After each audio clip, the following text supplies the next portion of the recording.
ہر انسان کی زندگی میں ایسے واقعات پیش آتے ہیں جس میں وہ پریشانی کا شکار ہوتا ہے۔ اس پریشانی کے موقع پر کیا کرنا چاہیے، یہ قرآن کریم نے ہمیں اس کی جگہ جگہ تلقین فرمائی ہے۔ سورہ آل عمران کی آخری آیت ہے، یا ایھا الذین آمنوا اصبروا وصابروا ورابطوا واتقوا اللہ لعلکم تفلحون۔ اس میں پورا لائے عمل اللہ تبارک و تعالی نے بتایا ہے پریشانی کے حالات میں انسان کو کیا کرنا، جس کا خلاصہ یہ ہے کہ انسان کو جب بھی کوئی پریشانی لاحق ہو، کوئی صدمہ پیش آئے، کوئی مشکل پیش آئے، تو اس کے تین کام، میں پہلے خلاصہ بیان کر دوں پھر اللہ نے توفیق دی تو اس آیت کی تشریح کروں۔ خلاصہ قرآن و سنت کی تعلیمات کو سامنے رکھتے ہوئے ہر پریشانی چاہے انفرادی ہو چاہے اجتماعی ہو، ایک آدمی کی ہو یا 10 آدمیوں کی ہو یا پورے ملک کی ہو یا پورے مسلمانوں کی ہو، کوئی بھی پریشانی انسان کو پیش آئے تو قرآن و سنت کی تعلیم یہ ہے کہ تین کام کرنے چاہیے۔ پہلا کام، اس پریشانی کو دور کرنے کے لیے جو کچھ اپنے بس میں ہے وہ کوشش کرے، صرف دعا پر اکتفا نہ کرے بلکہ کوشش کرے، یعنی اپنی عملی کوشش کرے، جتنی انسان کے بس میں ہے وہ کوشش، اس کوشش میں کمی نہ کرے۔ مثلا ایک شخص بے روزگار ہے، پریشان ہے، تو اس کا پہلا کام یہ ہے کہ وہ اپنی کوشش کرے روزگار تلاش کرنے کی۔ صرف اگر دعا ہی کرتا رہے کہ یا اللہ مجھے روزگار دے دے، اور گھر میں بیٹھا ہے اور مصلی پہ بیٹھ کر دعا کرتا ہے اور کبھی کوشش نہیں کرتا کہ مجھے روزگار کہاں سے ملے گا، کوئی ملازمت، کوئی مزدوری، کوئی پیشہ اختیار کرنے کی فکر ہی نہیں ہے، گھر میں چارپائی توڑ رہا ہے اور کوئی حرکت نہیں کرتا، صرف دعا کرتا ہے کہ یا اللہ مجھے روزگار دے دے، تو یہ ایک مسلمان کا کام نہیں ہے۔ مسلمان کا کام یہ ہے کہ ہاتھ پیر ہلائے، اپنی سی کوشش کرے، روزگار کے جہاں مواقع ہیں وہاں جا کر روزگار تلاش کرے، کوئی ملازمت کر سکتا ہے اس کی درخواست دے، کوئی تھوڑے بہت پیسے ہیں اس کے ذریعے کچھ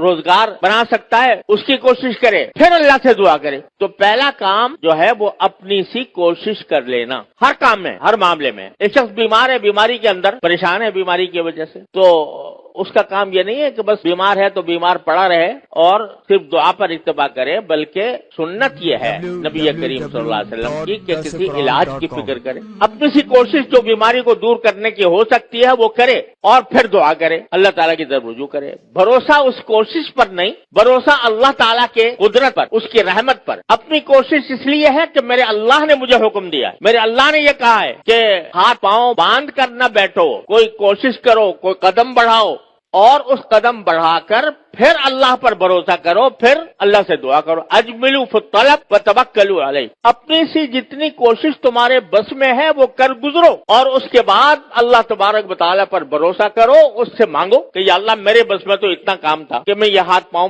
چلا لیتا، لیکن اس عمل کو مؤثر بنانا وہ آپ ہی کے قبضہ قدرت میں ہے، آپ کے سوا کوئی نہیں کر سکتا۔ اپنی سی کوشش، اللہ پر بھروسہ، اللہ تبارک و تعالیٰ سے دعا اور انابت، اس کی طرف رجوع، یا اللہ یہ کوشش کی ہے، اس کو کامیاب بنانا آپ کی قدرت میں ہے، اپنی رحمت سے اس کو کامیاب بنا دیں۔ اور تیسرا کام، یہ دو کام جب کر لیے، اپنی سی کوشش اور اللہ تعالیٰ سے دعا، اور دعا کے بعد پھر تیسرا کام ہے رضا بالقضاء، کہ اب میں نے اپنا کام کر لیا، اب اللہ تبارک و تعالیٰ ہی کے قبضے میں ہے، اسی کی قدرت میں ہے، اسی کی حکمت میں ہے کہ جو فیصلہ وہ کرنا چاہے گا کر لے گا، ہمیں اس پر کوئی اعتراض نہیں۔ اگر یہ تین کام انسان کر لے ہر مصیبت کے موقع پر، ہر تکلیف کے موقع پر، ہر پریشانی کے موقع پر، تو کیا ہے کہ اس پریشانی کا سدباب ہو جائے گا۔ اپنی سی کوشش، اللہ تعالیٰ سے رجوع اور